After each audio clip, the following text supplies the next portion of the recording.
Hola, ¿qué tal amigos del conversatorio? Es un privilegio poder estar aquí con ustedes en esta lección número 10 titulada Completos en Cristo.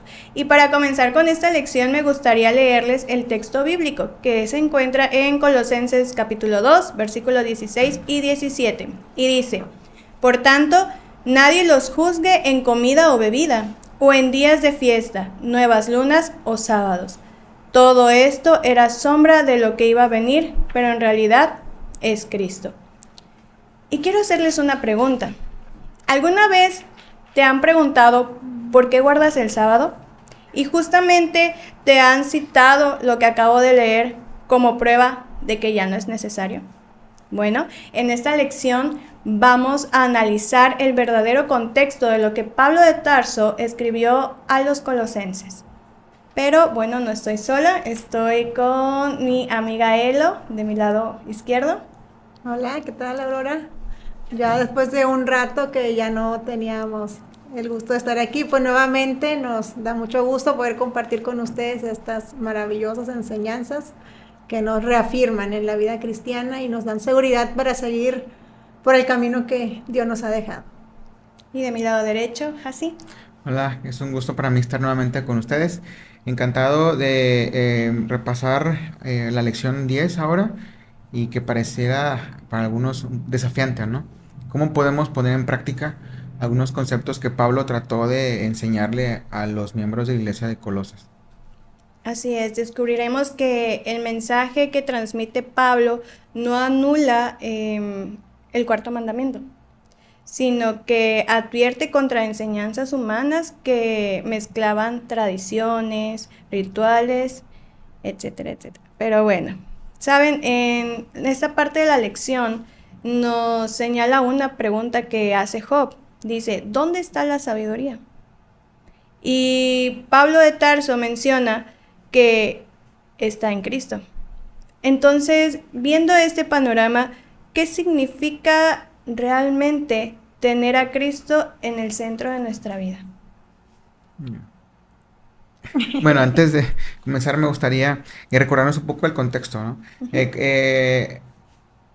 Pablo escribe esta carta para personas que no había tenido el gusto de conocer, a menos físicamente, a diferencia de los filipenses, a los que conocía perfectamente. Los colosenses habían escuchado el Evangelio a través de Epafras, un compañero en el Evangelio de Pablo. Y es Epafras quien le comparte a Pablo las situaciones que estaban sucediendo en la iglesia de Colosenses, las bendiciones que estaban recibiendo, pero también las amenazas a las que se estaban enfrentando, ¿no? Y es interesante para mí notar que antes de llegar a lo más profundo del asunto, que es en Colosenses 2, Pablo se encarga de reafirmar unos conceptos principales de Cristo, ¿no? Como vimos en la lección número 8, se hace referencia a Jesús como creador, se hace referencia a Jesús como redentor, a Jesús como ese elemento que mantiene unidas todas las cosas que Él ha creado, el primogénito de la creación, el primogénito de la muerte. Y parecía que Pablo desea que mantengamos esto en mente antes de abordar el problema, cuáles eran las herejías, las ideologías que estaban amenazando a la iglesia de Colosenses, ¿verdad? Y como parte de ese contexto, Pablo también les recuerda que el origen de la sabiduría, el origen de todo lo que ha sido creado, se encuentra en una sola persona y ese es Cristo. Sí, fíjate que me llama mucho la atención cómo Pablo se preocupa y los reafirma en el Cristo que ellos han creído, a que basen totalmente su confianza en ese Dios, el que tú acabas de explicar. Las personas que estaban ahí como falsos maestros, también eran personas genuinas, interesadas en la salvación de a quien se les da este mensaje. Como en la actualidad también, podemos nosotros tener personas que nos hablen, a veces tal vez contrario a lo que nosotros hemos creído, pero que igual son sinceras. Entonces Pablo va directamente al fundamento. Si tenemos en Cristo y nos aferramos a Cristo y entendemos y le dejamos entrar en nuestras vidas, es Cristo a través de su Espíritu Santo que nos hace comprender todo lo que viene detrás. ¿Por qué? Porque Pablo primero les dice, o sea, toda la sabiduría está en Él. Y Jesús lo dijo, o sea, la vida eterna está en Él. Jesús dijo, escudriñad las Escrituras. Entonces, mi prioridad como cristiano tiene que ser que lo que yo piense, que lo que yo interprete, incluso de lo que esté leyendo ahorita, tiene que estar dirigido por el Espíritu Santo. Pero ¿cómo puedo yo tener esa seguridad? Teniendo a Cristo, deseándolo, pidiendo su sabiduría y saber que ningún otro, llámese pastores, papá, mamá, amigo, existe una verdad tal como la que nos da Dios a través de su palabra. Pero tenemos que invitarlo. De ahí el título de la lección, ¿verdad? Que dice completos en Cristo, porque es el fundamento.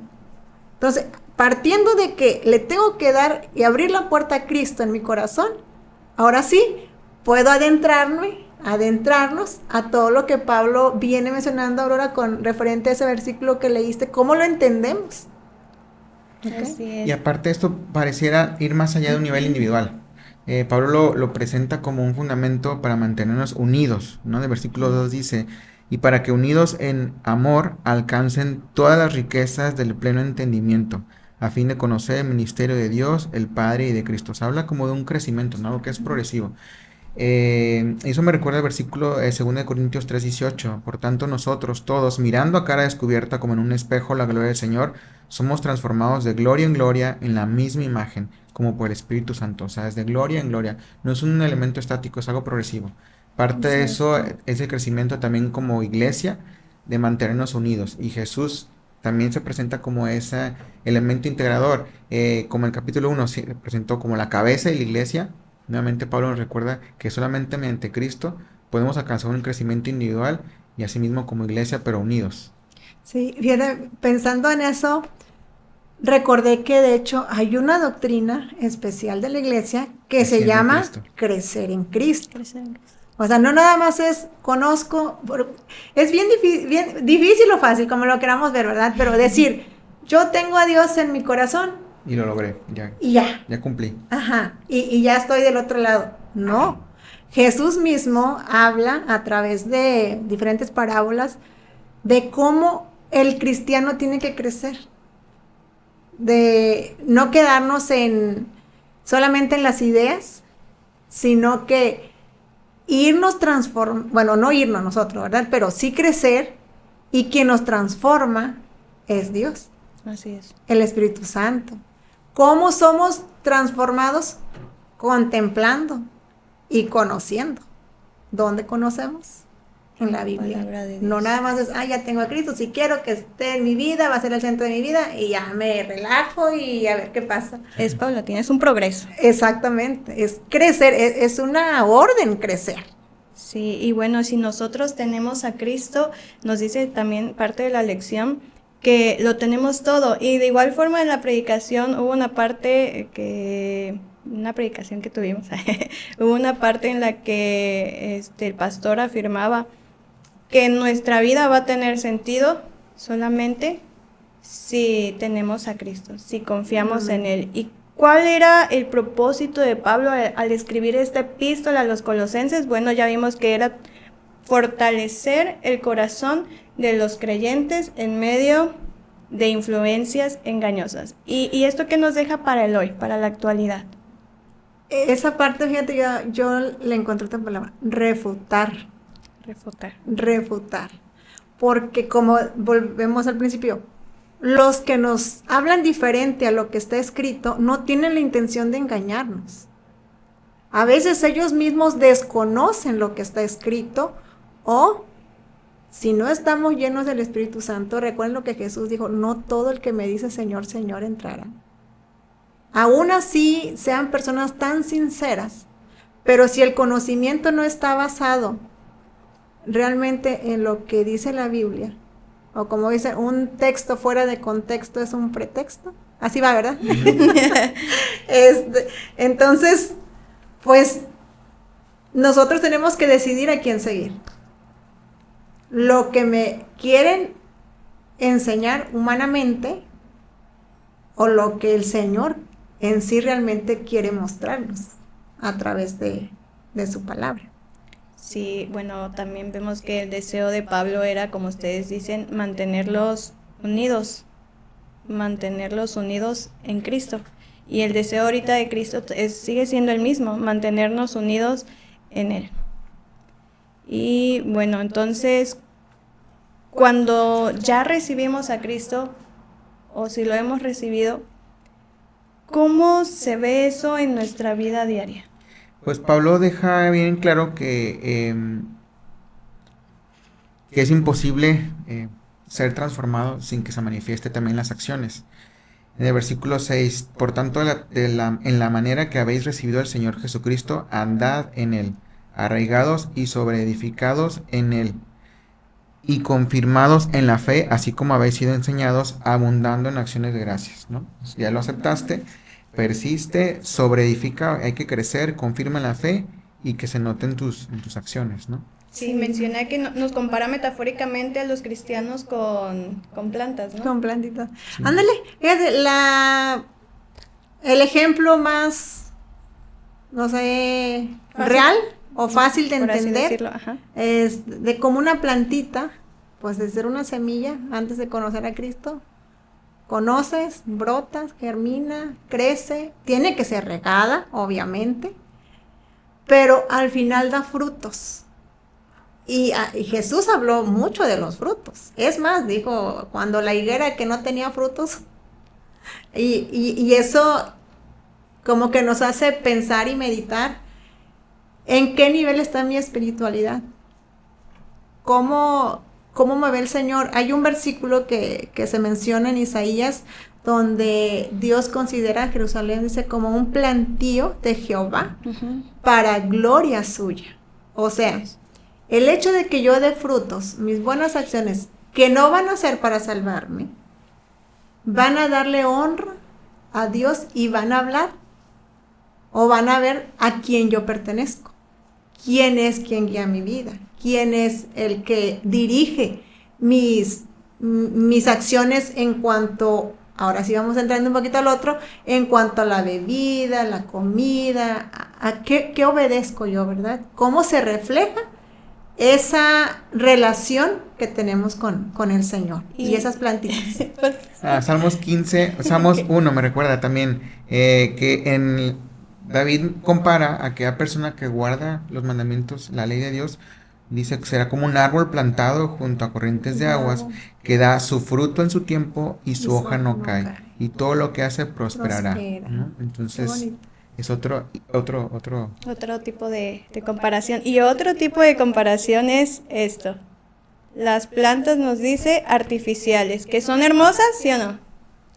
Pues sí, pero es apariencia. Exactamente. No tiene vida. No tiene vida, solo es apariencia. El adoptar filosofías y tradiciones humanas, al hacer eso, somos cautivos, somos llevados al pecado. Así es. Sí, y precisamente como aquel que permanece como un árbol plantado junto a corrientes de agua. Bueno, lo contrario pasa con el que es como una planta artificial, ¿no? En el versículo 8 dice, mirad que nadie os engañe por medio de filosofías y huecas sutilezas basadas en las tradiciones de los hombres, conforme a los elementos del mundo y no según Cristo. Es decir, aquí veo un elemento diferenciador. Mientras aquel que es un árbol plantado junto a corrientes de agua y guarda la ley de Dios, la persona que no lo está, se sigue tradiciones de los hombres conforme a los elementos del mundo y no según de Cristo. De acuerdo a su entendimiento. Justo lo que estás diciendo, no sé, me vino a la mente. La plantita que está viva, hay que regarla. Nosotros debemos ser regados por el Espíritu Santo. Pero también la plantita, si no la regamos, ¿qué pasa? Se marchita. Y nosotros, si no estudiamos o si no nos comunicamos con Dios, también podemos marchitarnos. Pero si volvemos a poner agua, el agua está dispuesta cuando nosotros estemos. Ahora, en una plantita artificial, ¿necesita agua? No.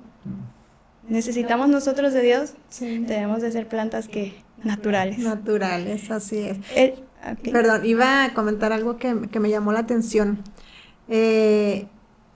Dice, aceptar enseñanzas que no son bíblicas significa rechazar a Cristo. Adoptar un falso evangelio y reconocer a autoridades humanas en lugar y por encima de la autoridad de las Escrituras era un peligro para la iglesia primitiva, pero sigue siéndolo hoy. De ahí la importancia de que pues conozcamos a Dios, ¿verdad? A través de su palabra y nos dejemos pues enseñar por Él. Y ya lo que venga, pues conociéndolo, sabiendo, un escrito está, como dijo Jesús, pues hay manera de poder darnos cuenta y pues también de ayudar a nuestros amigos que a veces muy sinceramente pues nos comparten sus enseñanzas. No, y en medio de esta batalla se encuentra la obediencia. Así O es. estás obedeciendo a Dios, la ley de Jehová, y te deleitas en ella y en su ley meditas de día y de noche, o así como menciona el Salmos 1, o estás siguiendo tradiciones de los hombres conforme a los elementos del mundo, ¿no? No hay un punto medio. Y Pablo aquí es muy claro, le usa como un preámbulo para abordar el problema que viene a continuación. Aquí fíjate, levanta a Cristo. Y la regla de toda enseñanza es Cristo. Y hay otro versículo, no me acuerdo dónde está, donde dice, si viene un ángel, dijo Pablo, o incluso uno de vosotros les habla algo diferente a esto, ¿qué dijo? Sea anatema.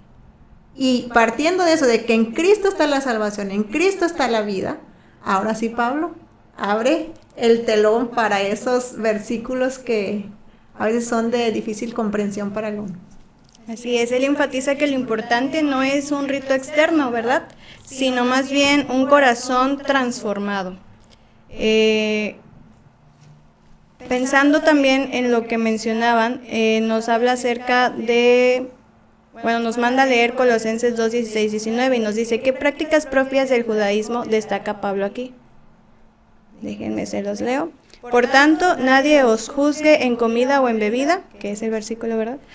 O en cuanto a días de fiesta, luna nueva o días de reposo, todo lo cual es sombra de lo que ha de venir, pero el cuerpo es de Cristo. Nadie os prive de vuestro premio, afectando humildad y culto a los ángeles, entremetiéndose en lo que no ha visto, vanamente hinchado por su propia mente carnal, y no haciéndose de la cabeza, en virtud de quien todo el cuerpo, nutriéndose y uniéndose por las coyunturas y ligamentos, crece con el crecimiento que da Cristo. ¿Qué prácticas propias del judaísmo le está destacando aquí? Bueno, quisiera tomar unos versículos antes, donde Pablo habla de la circuncisión. Así es. Hablando de los falsos maestros que estaban exigiendo a los gentiles, porque recordemos que Pablo fue principalmente maestro de los gentiles, había personas que querían que todavía se circuncidaran, personas que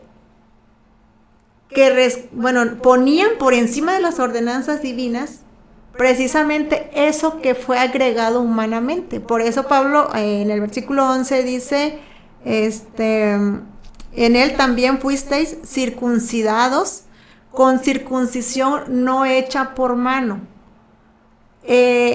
Había maestros que estaban basando la salvación en las obras, ¿sí? Si bien es cierto, las acciones son una evidencia de nuestra relación con Dios, hay acciones que no están sustentadas en un principio divino. Y es lo que Pablo les estaba diciendo, ok, tú conoces y sabes que la reconciliación fue hecha por medio de Cristo, pero hay personas que estorban esa conversión. Y es lo que dice, nosotros fuimos circuncidados no por mano, o sea, no refiriéndose a la circuncisión de la carne, sino al del corazón, ¿sí? Y luego dice, sino por la circuncisión de Cristo, en la cual sois despojados de vuestra naturaleza pecaminosa. Con él fuisteis, dice, sepultados en el bautismo, y con él fuisteis también resucitados. Aquí Pablo ya está entrando un poquito más a las leyes que mostraban o que apuntaban y tenían su cumplimiento en Cristo. Así es. ¿Ok? Entonces, con esto vamos a ir entendiendo un poquito más los versículos que nos leíste, ¿dice? Y en él fuisteis también resucitados por la fe en el poder de Dios que lo levantó de los muertos. Y a vosotros estando muertos en pecado y en la circuncisión de vuestra carne, os nos dio vida juntamente con él, perdonando todos los pecados.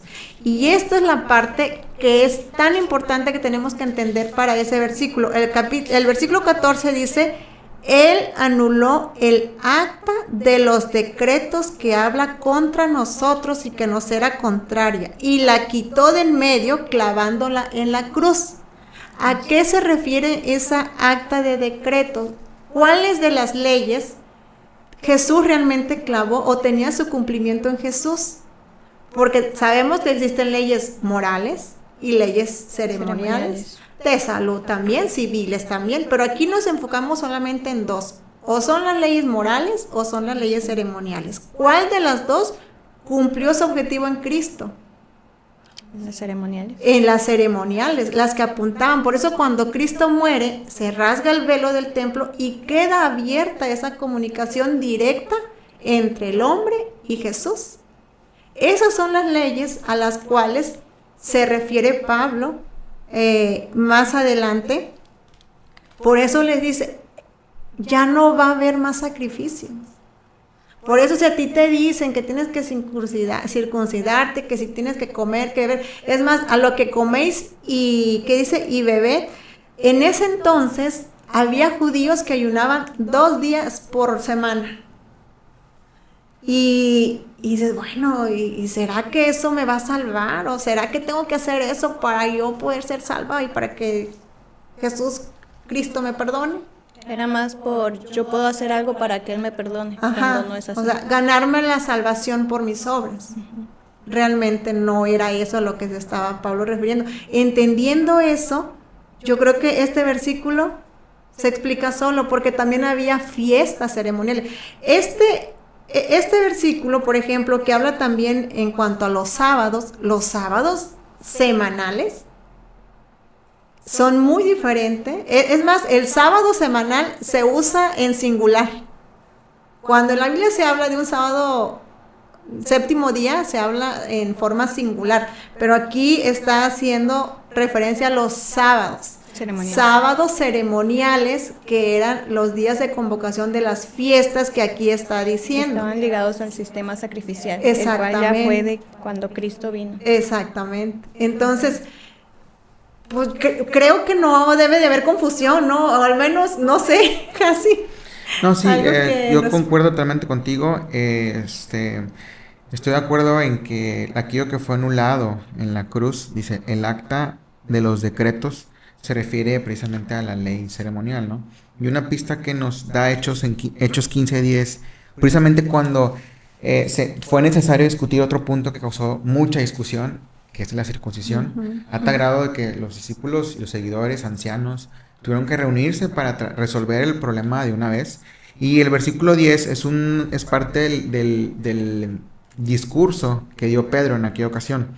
Dice, ahora pues, ¿por qué tentáis a Dios, poniendo sobre la cerviz de los discípulos un yugo que ni nuestros padres ni nosotros hemos podido llevar? O sea, sin duda está hablando del contexto de la circuncisión. Entonces se refiere a aquellas leyes ceremoniales, ¿verdad?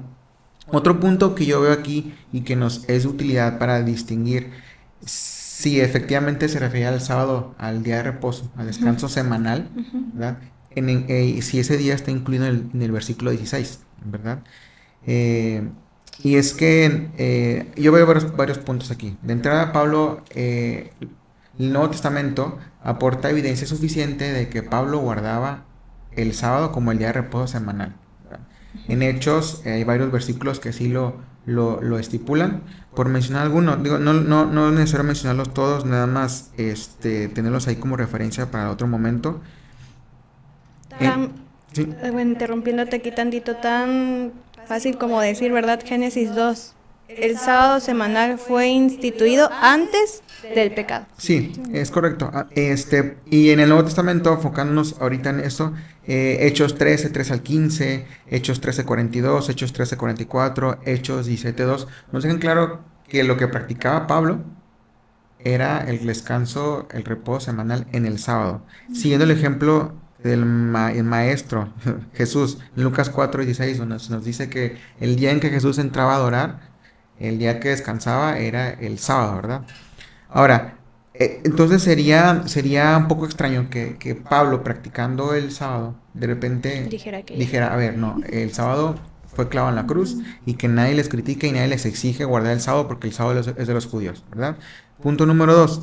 Pablo mismo, en las cartas a los miembros de la iglesia, les invitaba a guardar la ley, ¿verdad? Sí. En Colosenses 3, versículos 5 al 9, Pablo presenta una lista de pecados. De mandamientos, sí. De cosas que como cristianos tendríamos que abstenernos de hacer. Por mencionar algunos, dice fornicación. Dice, haced morir pues lo terrenal en vosotros. Y comienza una lista. Número 1, fornicación. Fornicación está en los mandamientos, ¿no? Es el mandamiento número 7. Impurezas, pasiones desordenadas, malos deseos y avaricia, que es idolatría. Idolatría, el primer mandamiento, no tendrás dioses ajenos delante de mí. Y en el versículo 8, pero ahora dejad también vosotros todas estas cosas, ira, enojo, malicia, blasfema, palabras deshonestas de vuestra boca, el mandamiento número 9. Entonces, ¿cómo de pronto Pablo dice, oye, es que la ley fue la ley moral, que son los 10 mandamientos, el decálogo, fue crucificada en la cruz y fue abolida al momento de la muerte de Jesús? ¿Y por qué a su vez está mencionando que tenemos que guardar la ley? Que tenemos que conocer. Hay un versículo, fíjate, me acordé de Romanos 3:31, donde Pablo dice, por la gracia por la fe, déjame lo busco porque no quiero mentirles. Invalidamos la ley, y él dice, no. Ninguna dice, manera. Dice, luego, es por la fe, invalidamos la ley. Dice, de ninguna manera, más bien la confirmamos.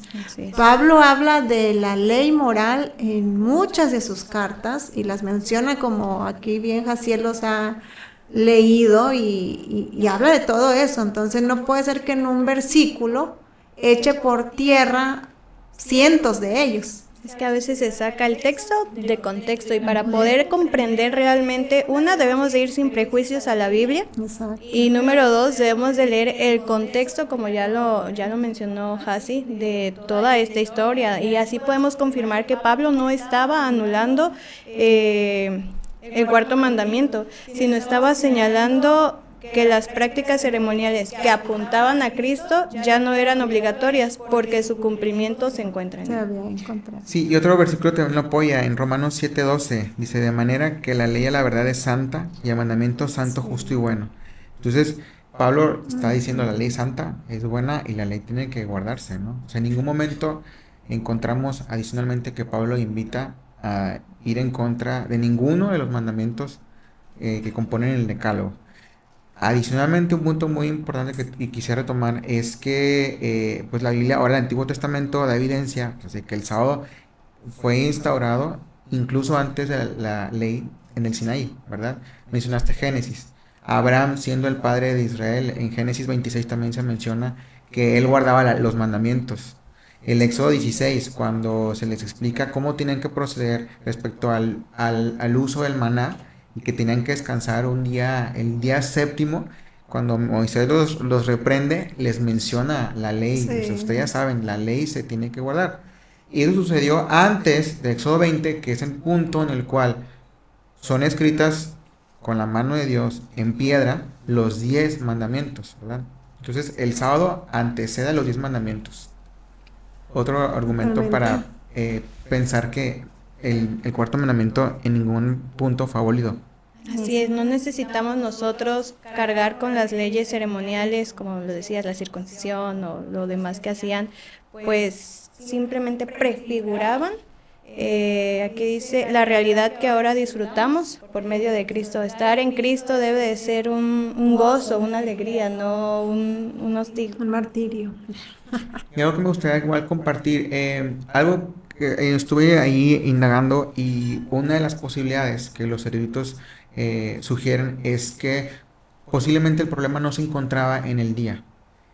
Es probable que los colosenses sí estuvieran guardados el sábado, pero estuvieran realizando prácticas en el sábado que ya no correspondían, ¿verdad?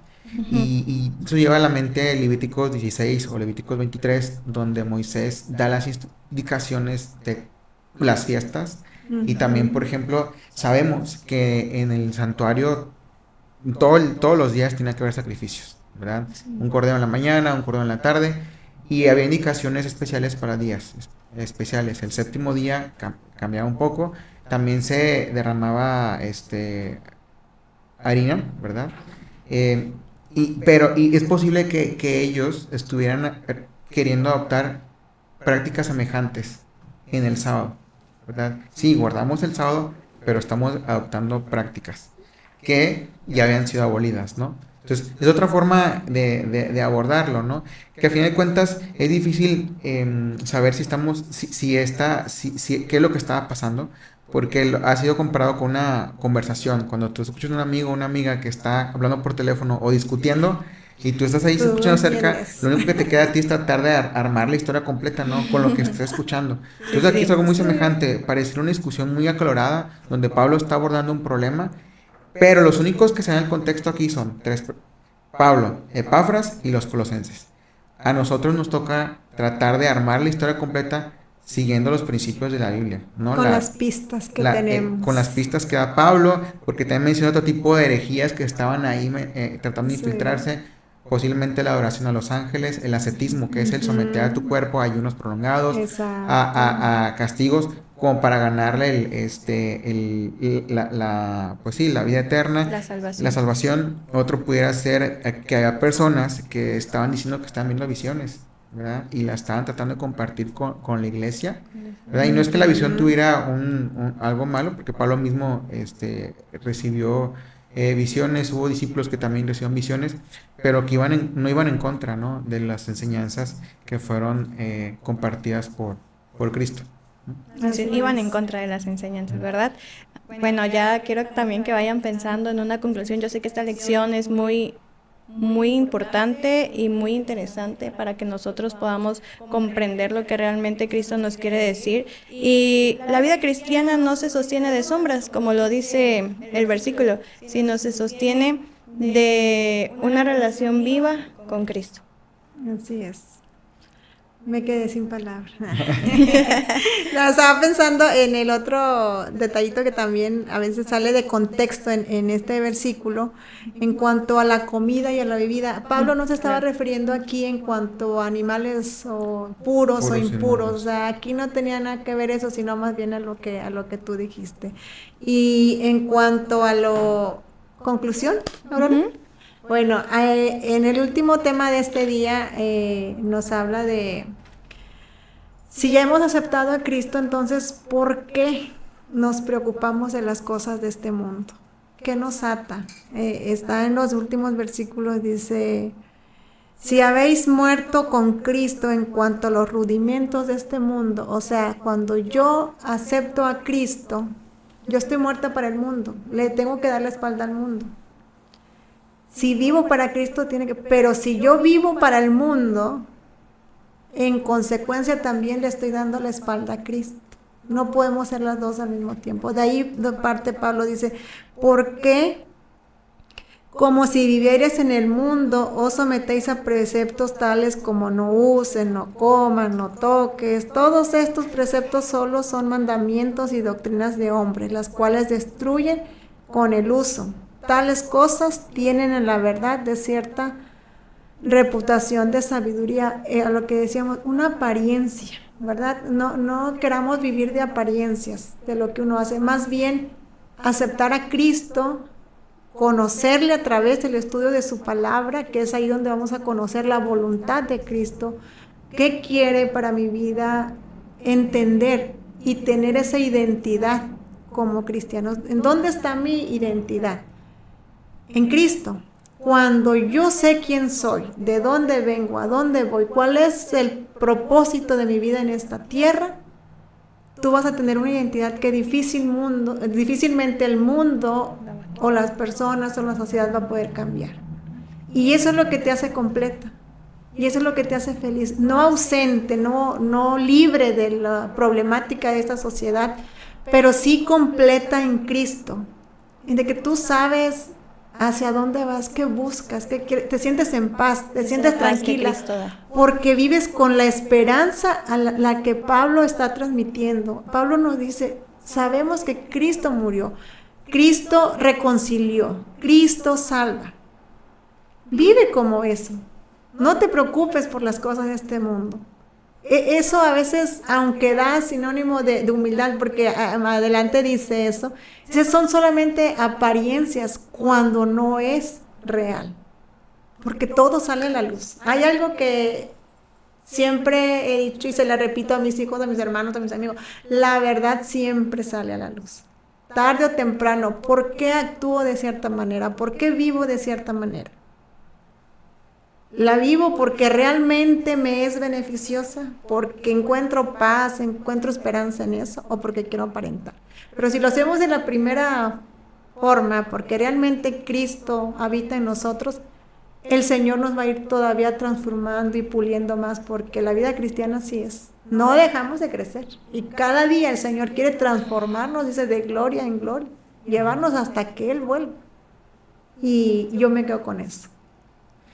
Sí, pues yo me quiero ir con la idea en la mente de que somos como plantas, como árboles, ¿no? Plantados, y así como lo menciona el salmista, como un árbol plantado junto a aguas y que guarda la ley de Dios, ¿no? Y como lo menciona Juan 15:5, yo soy la vid, vosotros los pámpanos, el que permanece en mí y yo en él, este da mucho fruto, porque separados de mí nada podéis hacer. Entonces todo se resume en una correcta relación con Cristo, y es lo que eso implica. Es imposible permanecer en Dios, ser convertido y no que no te noten tus acciones, ¿no? Y el desafío está en que nuestras acciones sean congruentes A lo que hablamos. con lo que hemos creído, ¿verdad? Y ahí es donde entran la obediencia, la observancia completa de los 10 mandamientos, ¿no? Que en ningún momento quedó excluido ninguno, sino que al contrario son necesarios precisamente para irnos midiendo cómo vamos en ese proceso de crecer. Así es, pues muchas gracias. La invitación de esta lección ha quedado clara: estar firmes en el Señor, estudiar sin prejuicios, estar unidos todos nosotros en amor y siempre en una comunicación constante con nuestro Señor. Que el Señor les bendiga.